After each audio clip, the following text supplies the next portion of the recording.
जीवित खुदा, आपका धन्यवाद करते हैं पिता परमेश्वर, ये समय के लिए खुदावन, ये साल के लिए खुदावन जो बस खत्म होने वाली है कुछ ही मिनट में पिता परमेश्वर। प्रभु तेरे सभी उपकारों के लिए, तेरी दया के लिए, तेरी करुणा के लिए पिता परमेश्वर, तेरे अनुग्रह के लिए खुदा हम सब आपके आभारी है पिता परमेश्वर। आपका धन्यवाद करते हैं सामर्थ्य खुदा प्रभु यीशु मसीह। आपने संभाल के रखा, बचा के रखा परमेश्वर, और हर उन कामों को किया खुदा जो हमारी उन्नति के लिए जरूरी थे पिता परमेश्वर। मैं आपका धन्यवाद करता हूँ खुदावन परमेश्वर।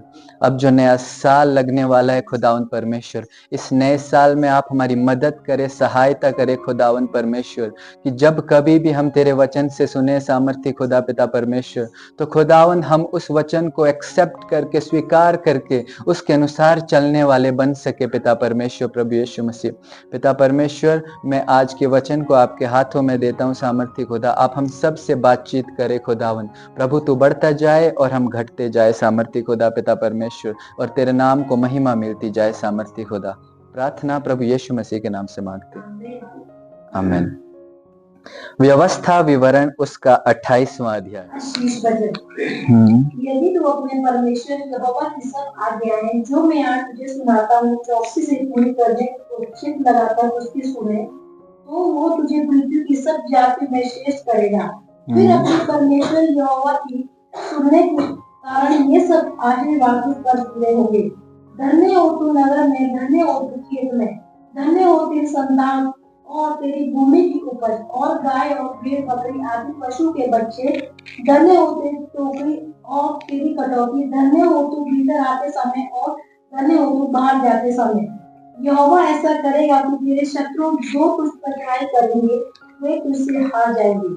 वे एक मार्ग से तुझ पर चढ़ाई करेंगे, परंतु तेरे सामने से 7 मार्ग से होकर भाग जाएंगे। तेरे खतरे कामों में तू हाथ लगाएगा, उन सबों पर यहोवा आशीष देगा। इसीलिए जो देश तेरा परमेश्वर यहोवा तुझे देता है उसमें वो तुझे आशीष देगा। यदि तू अपने परमेश्वर यहोवा की आज्ञा को मानते हुए उसके मार्गों पर चले, तो वो अपनी शपथ के अनुसार तुझे अपने पवित्र करके सिद्ध करेगा।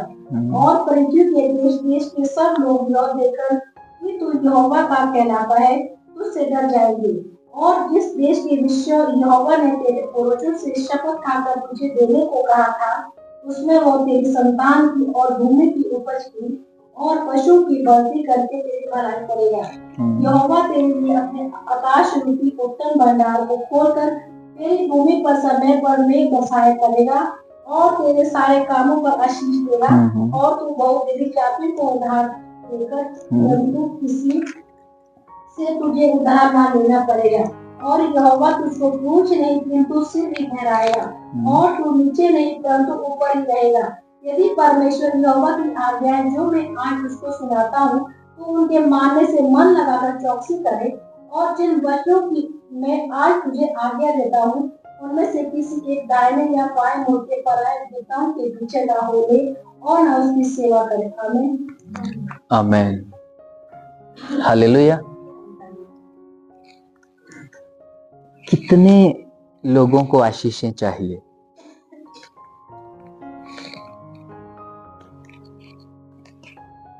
सबको चाहिए होती है ना? कोई भी इंसान मना नहीं करेगा कि मुझे ब्लेसिंग नहीं चाहिए। चाहिए, सब इंसान को आशीषें चाहिए, ठीक है। लेकिन वो आशीषें आती कैसे है, क्या हमें मालूम है? वो आशीषें मिलती कैसे है, क्या हमको मालूम है? क्या हमें पता है? जो आशीषें हमें चाहिए, ठीक है, मुझे नहीं मालूम आप लोगों को क्या चाहिए, मेरे को नहीं पता। मेरे को मेरा पता है, आपका नहीं। आपको क्या चाहिए वो आप जानते हैं, ठीक है। आशीषें हर इंसान को चाहिए, पर वो आशीषें आती कैसे है उसका पता होना चाहिए। उसका पता कैसे लगेगा कि वो आशीषें आती कैसे है? वचन के द्वारा। हालेलुया। वचन के द्वारा हमें पता लगेगा कि हमें किस तरह से आशीषें मिलेगी। परमेश्वर ने इजरायली लोगों को बहुत सारी आशीषें दी, यहां लिखा है इस वचन में।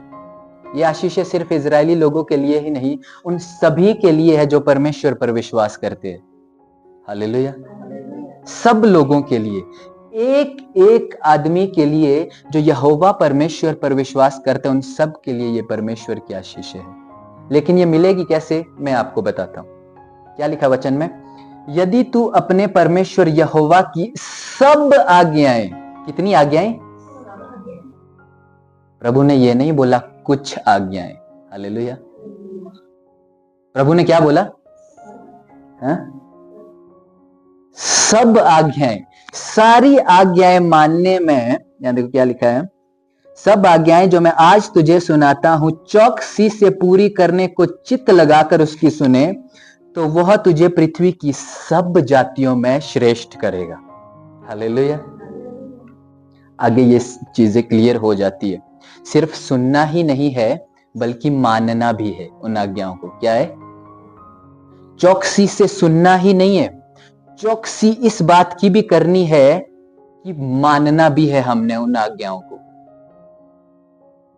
और कितनी आज्ञाओं को मानना है? हाँ, कितनी आज्ञाओं को?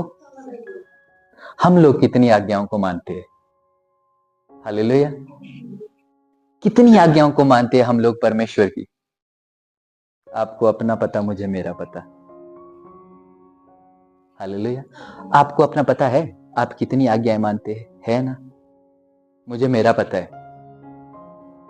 ठीक है। कुछ लोग कैसे होते हैं, ठीक है, अपने कन्वीनियंस के हिसाब से आज्ञाएं मानते हैं। वो प्रभु की नहीं सुनते कि प्रभु क्या बोल रहा है, वो चाहते हैं कि प्रभु उनकी सुने। हालेलुया। वो कैसे? ठीक है, वो प्रभु की कुछ आज्ञाएं मानेंगे अपने हिसाब से, कुछ नहीं मानेंगे। फॉर एग्जाम्पल, ठीक है, कुछ लोग क्या करते हैं, झूठ बोलते हैं लेकिन हत्या नहीं करते। हालेलुया। 2 आज्ञाएं है या नहीं? झूठ मत बोलना, हत्या मत करना। लेकिन कुछ लोग क्या करते हैं, झूठ तो बोलते हैं लेकिन हत्या नहीं करते। हालेलुया। आपको समझ आ रहा मैं क्या बोल रहा हूं? अपने कन्वीनियंस के हिसाब से, ठीक है, जैसा इंसान चाहता है वैसा ही करता है। झूठ बोल रहा है लेकिन हत्या नहीं कर रहा है। लेकिन यहां पर क्या लिखा? अगर तू आशीषित होना चाहता है, क्या? अगर तू आशीषित होना चाहता है, अगर तू चाहता है कि मैं तुझे सबसे ऊंचा कर दूं, सब लोगों में, सारे राष्ट्रों में ऊंचा कर दूं, तो तुझे क्या करना पड़ेगा? मेरी सारी आज्ञाएं माननी पड़ेगी। हालेलुया। कितनी आज्ञाएं? सब की सब आज्ञाएं। ऐसा नहीं है कि कुछ माना कुछ नहीं माना। ठीक है, मूर्ति पूजा तो नहीं की पर प्रसाद खा लिया। क्या चीज है? मूर्ति के सामने हाथ तो नहीं जोड़े, लेकिन जो मूर्ति के सामने चढ़ाया हुआ प्रसाद है वो ले लिया। वैसे चलेगा? नहीं चलेगा। परमेश्वर क्या बोल रहा है? सारी आज्ञाएं, सब, एक भी नहीं छोड़ना। क्या बोला? एक भी नहीं छोड़ना। एक जगह में बाइबल में लिखा है, उसकी आज्ञाएं मानना कोई मुश्किल बात नहीं है, और उसकी आज्ञाएं सबसे इजी आज्ञाएं, सबसे आसान। मुश्किल नहीं है परमेश्वर की आज्ञाएं। मुश्किल किसके लिए है? जो अपने अनुसार चलना चाहता है। आपको समझ आ रहा है मैं क्या बोल रहा हूं? जो अपने अनुसार, अपने शरीर के अनुसार, अपनी अभिलाषाओं के अनुसार चलना चाहेगा, उसके लिए सब कुछ मुश्किल हो जाएगा। पर जो परमेश्वर के वचन के अनुसार चलना चाहेगा, उसके लिए सब आसान हो जाएगा। कोई भी ऐसी आज्ञा नहीं जिसको हम मान नहीं सकते। हालेलुया। सब आज्ञाएं इजी है, बल्कि बहुत ही इजी है।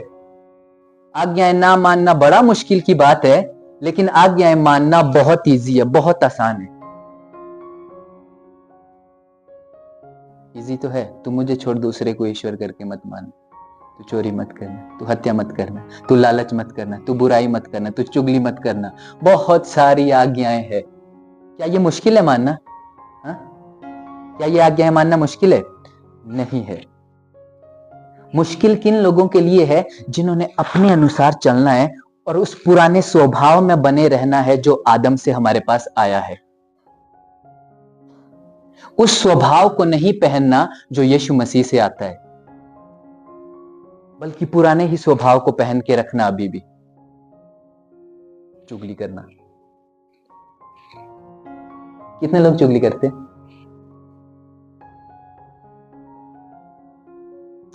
कोई नहीं करता है? करते तो होंगे, लग तो रहा है मुझे। मैं सच बोल रहा हूं, जब हम परमेश्वर के साथ चलना शुरू करेंगे हमारे को अच्छा लगेगा। कैसा लगेगा? खुशी, आनंद, शांति।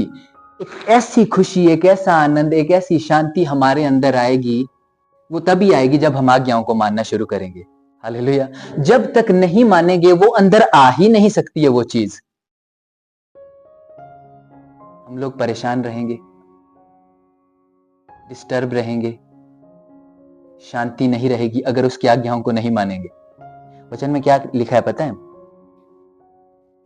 Obedience is better than sacrifice. क्या? आज्ञा मानना बलिदान चढ़ाने से उत्तम है। हालेलुया। आज्ञा मानना बलिदान चढ़ाने से उत्तम है। ठीक है, हम चाहे जितना मर्जी बलिदान परमेश्वर के सामने क्यों ना चढ़ा दे, पर अगर उसकी आज्ञा ना माने, परमेश्वर हमारी नहीं सुनेगा। परमेश्वर हमें ऊंचा नहीं करेगा, परमेश्वर हमें नहीं बढ़ाएगा, वो चीज नहीं करेगा जो आप उससे चाहते हैं। हालेलुया। लेकिन अगर यदि तू अपने परमेश्वर यहोवा की सब आज्ञाएं जो मैं आज तुझे सुनाता हूं चौकसी से पूरी करने को चित्त लगाकर उसकी सुने, तो वह तुझे पृथ्वी की सब जातियों में श्रेष्ठ करेगा। हालेलुया। सब नेशंस में श्रेष्ठ करेगा। ये इजरायली लोगों के लिए बोली गई बात। किसके लिए? लेकिन आज ये हमारे लिए भी है। सिर्फ इजरायलियों के लिए नहीं है, ये बातें किसके लिए है? हमारे लिए भी। ठीक है, अब आगे देखना। फिर अपने परमेश्वर यहोवा की सुनने के कारण ये सब आशीर्वाद तुझ पर होंगे। हालेलुया। अगर हम अपने परमेश्वर की सुनेंगे तो कौन कौन से आशीर्वाद हमें मिलेंगे, कौन सी ब्लेसिंग्स हमें मिलेगी? ध्यान से सुनना। धन्य हो तू नगर में। हालेलुया। जहां तू रहता है तू धन्य होगा। ठीक है, धन्य हो तू खेत में। अगर खेत का काम करने वाला कोई है, फसलों का काम करने वाला, वहां भी धन्य होगा तू। उसमें भी आशीष होगी। घर में भी आशीष, खेत में भी आशीष। हालेलुया। तेरी संतानें भी आशीषित होंगी, तेरी भूमि की उपज भी आशीषित होगी। गाय, भेड़, बकरियां, पशुओं के बच्चे, सब कुछ आशीषित होंगे। हालेलुया। तेरी टोकरी और तेरी कठौती। हालेलुया। वो देख, जिसमें खाना रखते हैं, रोटी रखते हैं, वो भी आशीषित होगा। मतलब भरपूर खाना मिलता जाएगा। ठीक है, जहां हम स्टोर रूम में खाना बचा के रखते हैं, लेने के लिए, बनाने के लिए बनाते हैं ना, पहले कहाँ रखा होता है? कहीं जगह पर। वो वाली जगह भी आशीषित होगी, उसमें भी भरपूर खाना रहेगा। हालेलुया। बहुत सारी आशीषें है इसमें। आगे देखो क्या लिखा है। धन्य हो तू भीतर आते समय, धन्य हो तू बाहर जाते समय। यहोवा ऐसा करेगा कि तेरे शत्रु जो तुझ पर चढ़ाई करेंगे वे तुझसे हार जाएंगे। वे एक मार्ग से तुझ पर चढ़ाई करेंगे, परंतु तेरे सामने से 7 मार्ग से होकर भाग जाएंगे। हालेलुया। अगर तू परमेश्वर की सब आज्ञाओं को माने, कितनी आज्ञाओं को? सब। चाहे जितना बड़ा शत्रु क्यों ना हो, उसको भागना पड़ेगा। हालेलुया। जितनी बड़ी मुसीबत क्यों ना हो, उसको भागना पड़ेगा। जितनी बड़ी परेशानी क्यों ना हो, उसको भागना पड़ेगा। जितने बड़े संकट क्यों ना हो, उसको जाना पड़ेगा हमारी लाइफ से। क्यों? सिर्फ एक चीज की वजह से कि हम परमेश्वर की आज्ञाओं को मान रहे। हालेलुया। तेरे खत्तों पर और जितने कामों में तू हाथ लगाएगा उन सबों पर यहोवा आशीष देगा। हालेलुया। जिस किसी काम में हम हाथ लगाएंगे सब पर परमेश्वर का आशीष होगा। किस कारण? उसकी सारी आज्ञाएं मानने के कारण। हालेलुया। सिर्फ अपनी चॉइस से कुछ आज्ञाएं मत रखना कि मुझे ये मानना है, ये नहीं।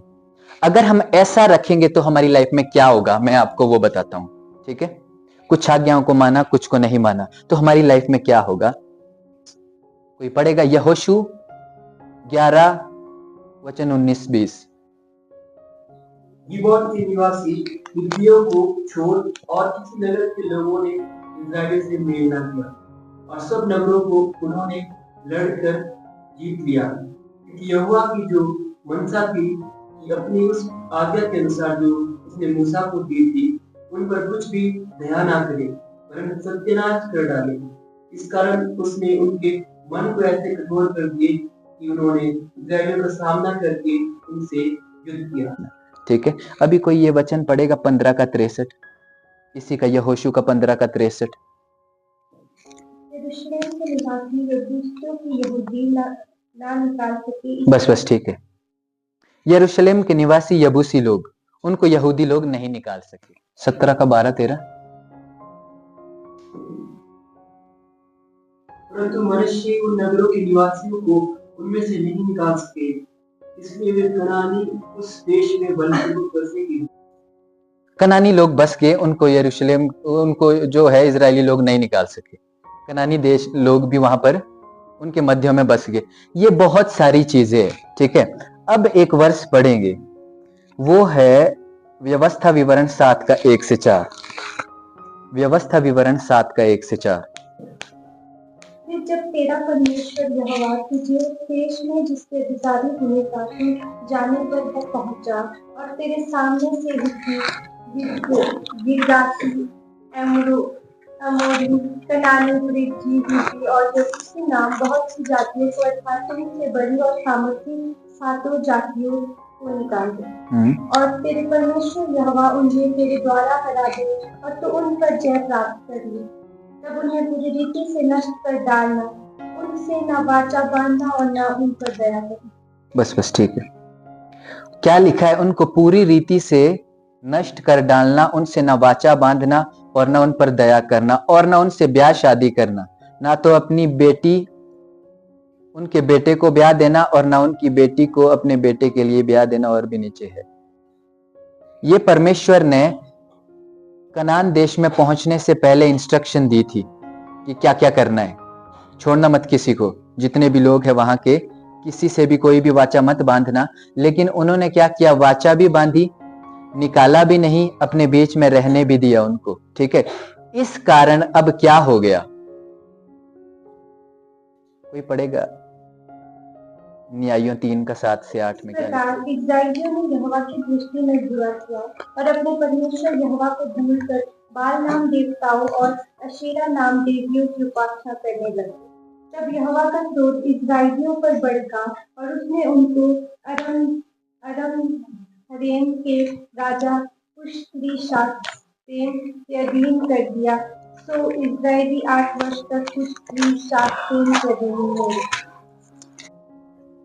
इससे पहले थोड़ा और पढ़ लेते हैं, ठीक है। इससे ऊपर वाला वचन पढ़ेंगे, मैं पढ़ता हूं, 1 मिनट, 5वां और 6 3 का। इसलिए इजरायली कनानियों, हित्तियों, अमेरियों, परिजियों, हिब्बियों और यबूसियों के बीच में बस गए। तब वे उनकी बेटियां विवाह में लेने लगे और अपनी बेटियां उनके बेटों को विवाह में देने लगे और उनके देवताओं की भी उपासना करने लगे। हालेलुया। कुछ समझ आया? जिन जातियों को, जिन राष्ट्रों को इजरायली लोगों ने अपने बीच में रहने दिया, ठीक है, परमेश्वर ने क्या बोला था? उनसे शादी ब्याह भी मत करना, ना उनके देवताओं की पूजा करना, कुछ भी मत करना। लेकिन ये लोग, क्योंकि उन लोगों ने इन ट्राइब्स को, इन राष्ट्रों को अपने बीच में रहने दिया, परमेश्वर की आज्ञा नहीं मानी, इस कारण से परमेश्वर का न्याय उन पर आया और वो गुलामी में चले गए। और गुलामी में भी जब आगे पढ़ते हैं, किसकी गुलामी में गए? किस किस की गुलामी में ये लोग गए? उन्हीं की गुलामी में जिनको परमेश्वर ने निकालने के लिए बोला था। हालेलुया। जिनको परमेश्वर ने निकालने के लिए बोला, अभी उनके अधीन, उनके गुलाम कौन हो गए? वही इजरायली लोग, जिनको वो वादा किया हुआ देश परमेश्वर ने दिया था। हालेलुया। क्यों हुआ? क्योंकि परमेश्वर की सब आज्ञाएं नहीं मानी। परमेश्वर की सब आज्ञाएं, पर कुछ कुछ आज्ञाएं मानी। हालेलुया। बहुत डेंजर है आधा अधूरा परमेश्वर को मानना। या तो पूरा मानो या मानो ही ना। हालेलुया। आपको पता नहीं, हम आग के साथ खेल रहे। किसके साथ? वो आग है, वो कंज्यूमिंग फायर है परमेश्वर, ऐसा लिखा हुआ है। भस्म करने वाली आग है, हम उसके साथ खेल नहीं सकते। चलना है तो पूरी तरह से।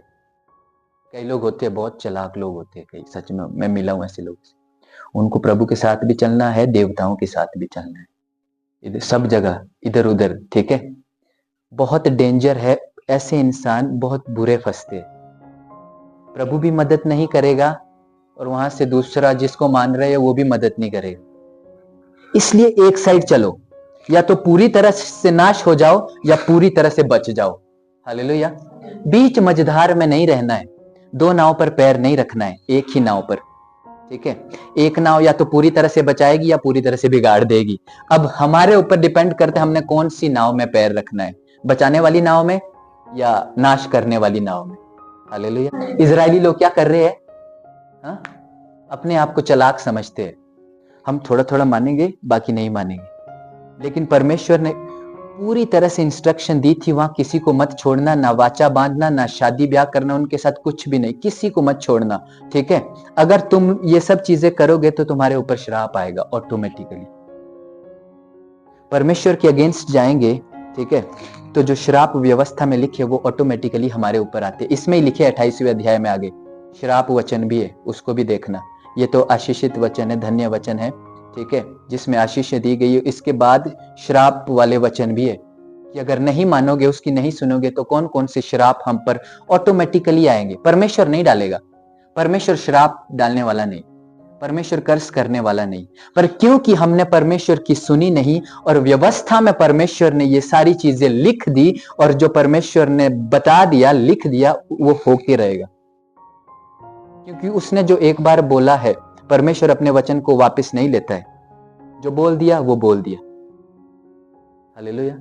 इसलिए जो व्यवस्था हमारे पास है, अगर हम उस व्यवस्था के अनुसार नहीं चलेंगे तो श्राप ऑटोमेटिकली हमारी लाइफ में आएगा। लेकिन हत्या नहीं की, ठीक है, क्या अभी हम परमेश्वर के साथ चल रहे हैं? हाँ? जो चोरी करता है उसको क्या लगता है कि वो प्रभु के साथ चलता है? हाँ? सोचता तो है वो मैं चल रहा हूं, लेकिन चल नहीं रहा है। हालेलुया। प्रभु के साथ अगर चलना है ना तो पूरी तरह से शैतान ने भरमा के रखा है इंसानों को, थोड़ा थोड़ा, कोई बात नहीं, इतना काफी है चलना प्रभु के साथ, इतना चल, तू पूरा मत चल, पूरी तरह से इतना ही चल, काफी है तेरे लिए। लेकिन ये शैतानी चीजें है सारी। परमेश्वर के साथ अगर चलना है, किस तरह से चलना है? पूरी आज्ञाओं को मान के। हालेलुया। मुश्किल नहीं है, मैं आपको बोल रहा हूं, बहुत इजी है। जब जब हमें आज्ञाएं पता लगती जाए, हमने अपने आप को उस आज्ञा के अनुसार ढाल देना है। हालेलुया। जैसा परमेश्वर के वचन में लिखा है, हमने वैसा ही करना शुरू करना है। हालेलुया। इजरायली लोगों ने क्या किया? जिन जातियों को, जिन राष्ट्रों को परमेश्वर ने निकालने के लिए, पूरी तरह से सत्यानाश करने के लिए बोला था, उन्हीं को अपने बीच में रहने दिया और बाद में उन्हीं की गुलामी करनी पड़ी। हालेलुया। क्या करना पड़ा? उन्हीं की गुलामी। किस कारण? परमेश्वर की आज्ञा न मानने के कारण। हालेलुया। लेकिन अगर हम परमेश्वर की आज्ञाएं मानेंगे तो हमें किसी की गुलामी नहीं करनी पड़ेगी, हम आजाद होंगे। हालेलुया। हमने परमेश्वर की आज्ञाएं माननी है, ठीक है। अब जो दूसरे राष्ट्र के लोग थे, ठीक है, जिनको प्रभु ने बोला था नाश करने के लिए, उन्होंने इजरायली लोगों के जीवन में क्या किया पता है? उनको फ्रूटफुल होने से रोका, फलवंत होने से। अगर वो उनको नहीं रहने देते अपने बीच में इजरायली लोग, तो वो फलवंत होते उस देश में, आशीषें पाते उस देश में। पर क्योंकि उन्होंने रहने दिया, परमेश्वर की आज्ञाओं को नहीं माना, और वो सभी आशीषें जो परमेश्वर ने बोला था खत्म हो गई उनकी लाइफ में। फिर बार बार परमेश्वर से विनती करते इजरायली लोग। बहुत स्टोरी है आगे, प्रभु अब हमको बचा, लेकिन प्रभु तो दयालु परमेश्वर, फिर बचा देता है, फिर उल्टा कर देते हो, फिर बचा देता है प्रभु। ठीक है, मेरी बात को ध्यान से सुनना। ये जब हम प्रभु में आते हैं, ठीक है, हमें पूरी तरह से आजाद होना है। हालेलुया। ऐसा नहीं है कि थोड़ा ही आजाद होना है। पूरी तरह से कैसे आजाद होंगे? उसकी आज्ञाओं को मान। हालेलुया। वचन आजाद करता है। हालेलुया। वचन ही आजाद करता है। अगर हम उसके वचन को मानने लगे, समझने लगे, तो वो वचन हमें आजाद करेगा पूरी तरह से। आज भी हम जो संसार में रहते हैं, वचन में लिखा है कि हम संसार से अलग किए हुए हैं, लेकिन हम फिर भी संसार में है कि नहीं? और हमारे बीच में बहुत सारी जातियां रहती है। जैसे उस समय यबूसी, हिब्बी, परिजी, कनानी, कौन कौन से थे इजरायली लोगों के बीच में, आज भी हमारे बीच में और हम में वो जातियां राज करती है। वो जातियां कौन सी है मैं आपको बताता हूं, ध्यान से सुनना है, ठीक है। गुस्सा, क्या चीज, कौन सी जाति? गुस्सा एक जाति है, एक नेशन है, एक ट्राइब है, एक स्पिरिट है, ठीक है। झूठ, क्या चीज? झूठ भी एक जाति है, वो भी राज करती है लाइफ में, क्रिश्चियन लोगों की लाइफ में, ठीक है। जेलसी, जलन, जलन भी एक ट्राइब है जो आज क्रिश्चियन लोगों की लाइफ में राज कर रही है। क्या कर रही है? जलन। व्यभिचार, हालेलुया, आज भी क्रिश्चियन लोग व्यभिचार में फंसे हुए, बुराई के बीज बोने वाले बन गए। गालियां, क्या चीज? गालियां देना मुंह से, ये भी एक जाति है जो क्रिश्चियन लोगों के बीच में है। अभी तक क्रिश्चियनों ने उनको निकाला नहीं है। क्या किया? निकाला नहीं है अभी तक, ठीक है।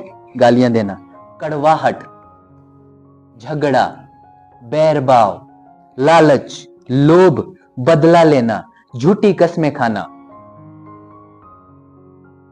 परमेश्वर के राज्य में ना बोना, प्रार्थना ना करना, वचन ना पढ़ना, छल कपट करना, अपनी जुबान पर कंट्रोल ना होना, चुगलियां करना, दूसरों को बदनाम करना, डींगे मारना, दूसरों को तुच्छ जानना, माता पिता का अनादर करना, उनकी आज्ञा ना मानना, निर्दयी होना, विश्वासघात करना, अपनी बातों से दूसरों का दिल दुखाना, नफरत करना। हालेलुया।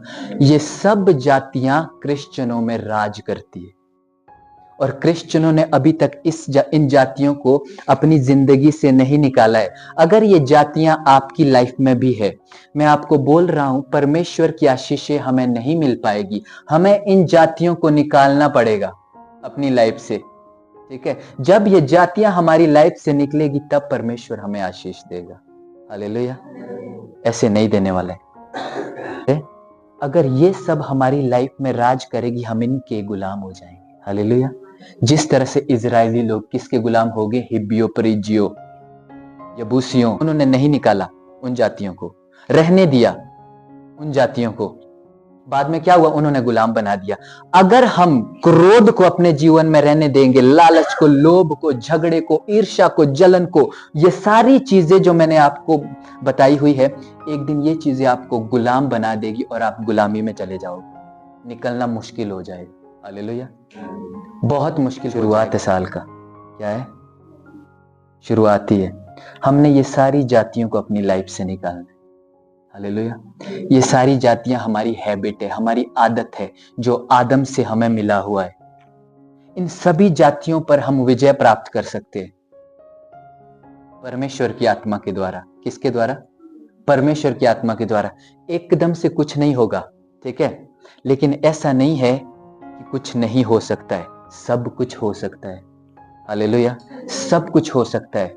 तो जितनी भी ये बुराइयां, जितनी भी ये गलत चीजें हमारी लाइफ में है, हमने इस साल में छोड़ देना है, प्रभु के साथ चलना है, उसकी सारी आज्ञाओं को मान के। हालेलुया। क्योंकि अगर ये जातियां हमारी लाइफ में रही, हम गुलाम हो जाएंगे। आजकल गुलाम है मैक्सिमम लोग। आपको याद है मैंने क्या क्या बोला? बहुत सारी चीजें मैंने बोली। गुस्सा, झूठ, जेलसी, व्यभिचार, लड़ाई झगड़ा, बदला लेना, नशा, झूठी कस्में खाना, प्रार्थना ना करना, वचन ना पढ़ना, उपवास ना करना, मूर्ति पूजा करना, जुबान पर कंट्रोल ना होना, बैरभाव, छल कपट, चुगली, बहुत सारी चीजें। ये सब चीजें अगर हमारी लाइफ में कार्य कर रही है, हम परमेश्वर की आशीषों को नहीं देख पाएंगे। हालेलुया। नहीं देख सकते हम लोग, क्योंकि ये सब चीजें परमेश्वर में है ही नहीं। अगर ये सब चीजें परमेश्वर में नहीं है तो किस में? वचन में लिखा है जो पाप करते हैं वो शैतान के है। एक मिनट पढ़ो इस वर्ष को, पहला यूहन्ना 3:8। जो कोई पाप करता है वो शैतान की ओर से है, क्योंकि शैतान आदम ही से पाप करता है। हालेलुया। जो कोई पाप करते हो किसकी ओर से है? क्योंकि शैतान आरंभ से ही पाप करता आया है। हालेलुया। हम लोग क्या कर रहे हैं? हाँ, हम लोग क्या कर रहे हैं? हम लोगों ने समझना है। किसने समझना है? हम लोगों ने, कि हम अपनी लाइफ में क्या कर रहे हैं। वचन में लिखा है शैतान क्यों आता है? चोरी करने, घात करने और नाश करने। शैतान ने हमसे क्या चुराया? उत्पत्ति 1:28 पढ़ेगा कोई? और परमेश्वर ने उनको आशीष दी और उनसे कहा, फूलो फलो और पृथ्वी में बढ़ जाओ और उसको अपने वश में कर लो और समुद्र की मछलियों तथा आकाश के पक्षियों और पृथ्वी पर रेंगने वाले सब जंतुओं को अधिकार दो। हालेलुया। और परमेश्वर ने उनको आशीष दी और उनसे कहा, फूलो फलो और पृथ्वी में भर जाओ और उसको अपने वश में कर लो और समंदर की मछलियों, आकाश के पक्षियों और पृथ्वी पर रेंगने वाले जंतुओं पर अधिकार रखो। हालेलुया। खुदा ने हमें एक अथॉरिटी दी, एक अधिकार दिया। वो क्या था? पृथ्वी को अपने वश में कर लो। हालेलुया। खुदा ने हमको क्यों बनाया? पृथ्वी को कंट्रोल करने के लिए, और उसके लिए कंट्रोल करने के लिए परमेश्वर ने हमें अधिकार भी दिया। मैं तुमको अधिकार देता हूं कि तुम कंट्रोल करो ये पृथ्वी तुम्हारी है। ये धरती मैंने तुमको दी है, वचन में लिखा हुआ है। स्वर्ग तो परमेश्वर का, लेकिन धरती उसने मनुष्यों को दी है। इस प्रकार से वचन में लिखा हुआ है और ये वचन के अनुसार है। ठीक है। और परमेश्वर ने क्या बोला? समंदर की मछलियों, आकाश के पक्षियों और जीव जंतुओं सब पर अधिकार रखो तुम लोग। शैतान आया, उसने हमसे हमारा अधिकार छीन लिया, हमसे पाप करवा के। कैसे? हमने अपना अधिकार खोया अदन की वाटिका में। हमने परमेश्वर की उपस्थिति खोई अदन की वाटिका में। हमने परमेश्वर के साथ रिश्ता खोया अदन की वाटिका में। और क्या खोया? और खोया कुछ? सबसे मेन चीज, हमने अपनी धार्मिकता खोई अदन की वाटिका में। दूसरा कुरिन्थियों 4:4 पढ़ेगा कोई? उन अविश्वासियों के बीच उनकी बुद्धि को संसार के ईश्वर ने अंधी कर दी है, ताकि मसीह जो परमेश्वर का प्रतिरूप है। इस संसार के ईश्वर ने, किसने? कौन है वो? शैतान है इस संसार का ईश्वर। वो कैसे बना इस संसार का ईश्वर? कैसे बना इस संसार का प्रभु? बल्कि कौन था ईश्वर, कौन था प्रभु इस संसार का? मनुष्य। हालेलुया। मनुष्य था, क्योंकि परमेश्वर ने ये पृथ्वी किसको दी? मनुष्य को। वचन में एक जगह लिखा, जिस पर परमेश्वर, जिनके पास परमेश्वर का सुसमाचार पहुंचा वो प्रभु है। गॉड्स, दे आर गॉड्स करके लिखा है। यीशु मसीह ने कोट भी किया है उस वचन को। हालेलुया। हमने अधिकार अदन की वाटिका में खोया, लेकिन प्रभु यीशु मसीह ने वो अधिकार किसे फिर से हमको दे दिया, क्रूस पर कुर्बान होके। क्योंकि वचन साफ तौर पर बोलता है जो पाप करेगा उसका मरना भी जरूरी। हमको मरना जरूरी था फिर से परमेश्वर की प्रेजेंस के लिए, कि उसकी वही उपस्थिति, उसकी धार्मिकता और हमारा जो अधिकार था, पोजीशन था, वो हमारे पास लौट के आ जाए। हालेलुया। लेकिन हम नहीं मर सकते थे, सिर्फ वही मर सकता था जो निष्पाप होगा।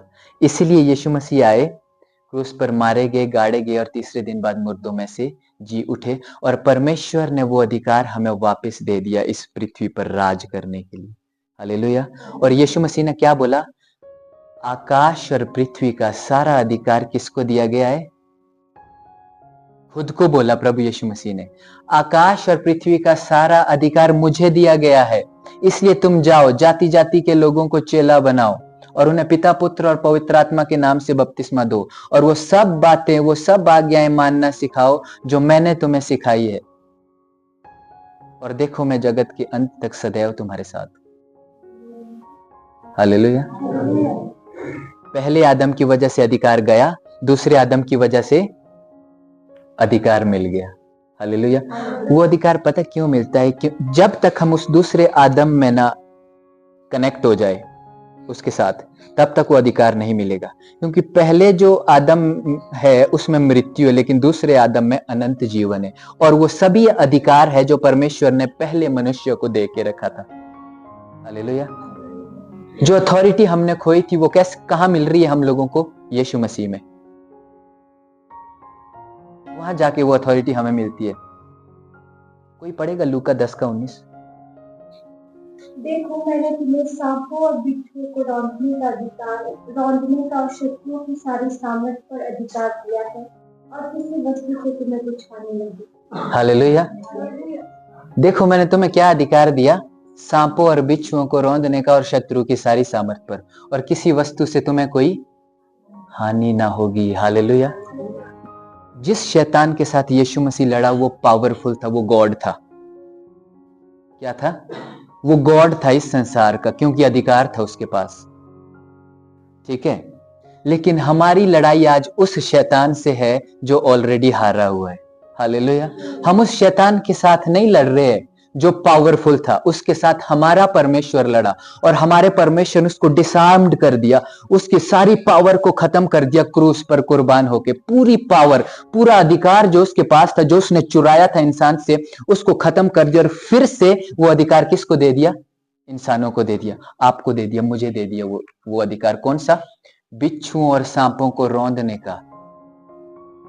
और देखो किसी वस्तु से तुम्हें कोई भी हानि ना होगी, कोई भी। शत्रु की सारी सामर्थ्य पर अधिकार दे दिया परमेश्वर ने हमें।